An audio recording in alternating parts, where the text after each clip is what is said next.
இன்று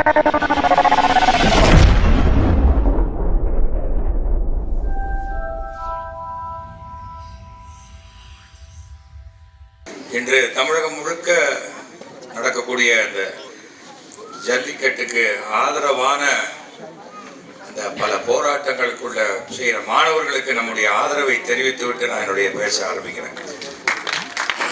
காரணம் மக்களுக்காக தான் அரசு சொல்றதை கேட்கணும் அப்படின்னா ராஜாராணி காலத்துலலாம் அது முடிஞ்சு போச்சு. மக்களுக்காக அரசு, மக்களுக்காக தான் சட்டங்கள். இந்த பீட்டாங்கிற அமைப்பு ஏதோ ஒன்று சொல்லுது அமெரிக்காவிலேருந்து. அவங்க என்ன பர்மிஷன் வாங்கியிருக்காங்கன்னா 30 நாட்களுக்குள்ள எங்களால் விலங்குகளை பராமரிக்க முடியலன்னா நான் அதை கருணை கொலை செய்வேங்கிறாங்க. இவங்க என்னத்த மிருகங்களை பாதுகாக்கிறது, இவங்க என்ன பண்றது? நம்ம எத்தனையோ லட்சக்கணக்கான கோடிக்கணக்கான உயிர்களை குடிக்கக்கூடிய சிகரெட்டையும் மதுவையும் விற்கக்கூடியவர்கள் என்ன பண்றாங்க, அந்த பாட்டிலில் போடுறாங்க it is injurious to health அப்படின்னு போட்டு கடையில் விற்கிறாங்க. அது மாதிரி மாட்டு கும்பல் போட்டுருங்க it is injurious to health அப்படின்னு போட்டு பண்ணிக்க வேண்டியது. வேண்டுகிறவங்க குத்திக்கிறாங்க, வேண்டாதவங்க விட்டு போறாங்க. அவ்வளவுதான். எனக்கு என்ன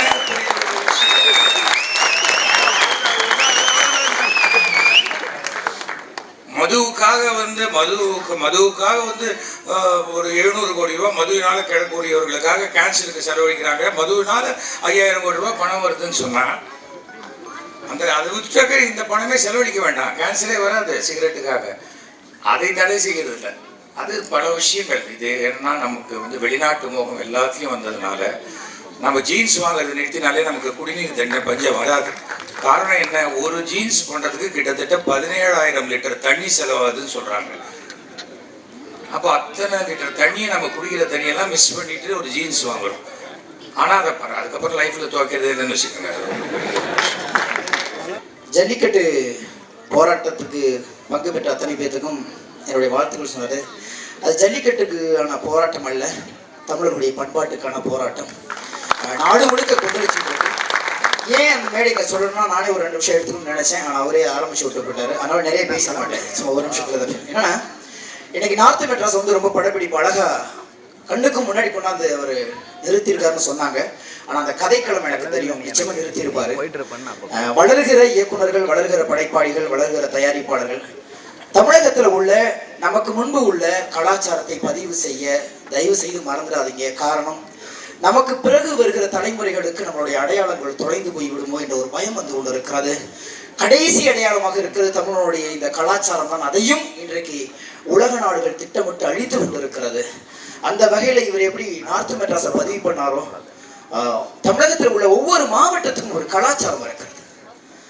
ஒவ்வொரு மாவட்டத்துக்கும், ஒவ்வொரு இனத்துக்கும், ஒவ்வொரு மதத்துக்கும், ஒவ்வொரு அந்த பிரிவினருக்கும் ஒவ்வொருத்தருக்கும் ஒரு கலாச்சாரம் இருக்கிறது. அதை நீங்களும் நானும் பதிவு பண்ணாம விட்டுட்டோம்னா நாளைக்கு வர நம்மளோட குழந்தைகளுக்கோ பேரப்பிள்ளைகளுக்கோ கொள்ளு பேரங்களுக்கோ தெரியாம போயிடும். வேற வழியே இல்லை, செல்லுலாய்களில் பதிவு பண்ண வேண்டிய காலகட்டத்துக்கு வந்திருக்கும்.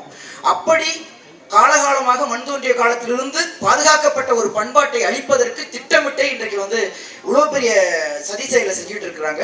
அதுக்கு நான் எந்த அரசாங்கத்தையும் குறை சொல்ல, யாரையும் நம்பியும் பிரயோஜனம் இழங்கும் போது மாணவர்கள் இளைஞர்கள் மாணவர்கள்னு சொல்லிட்டு எல்லாருமே தானா இன்னைக்கு போராட்டத்தில் இறங்கியிருக்காங்கன்னா, தலைவனே இல்லாத போராட்டம் இன்றுதான் தொடங்கி இருக்கிறது என்றால் இதுதான் ஆரோக்கியமான போராட்டம்.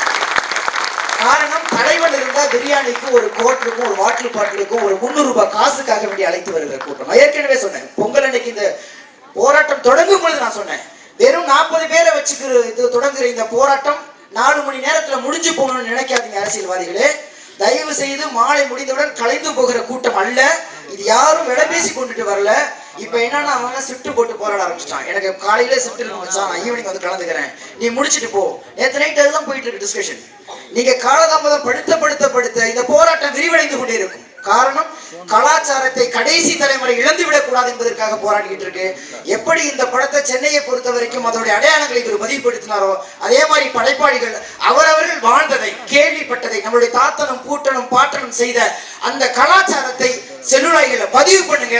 இல்லைன்னா நம்மளுடைய அடையாளங்களை தொலைந்து விட்டு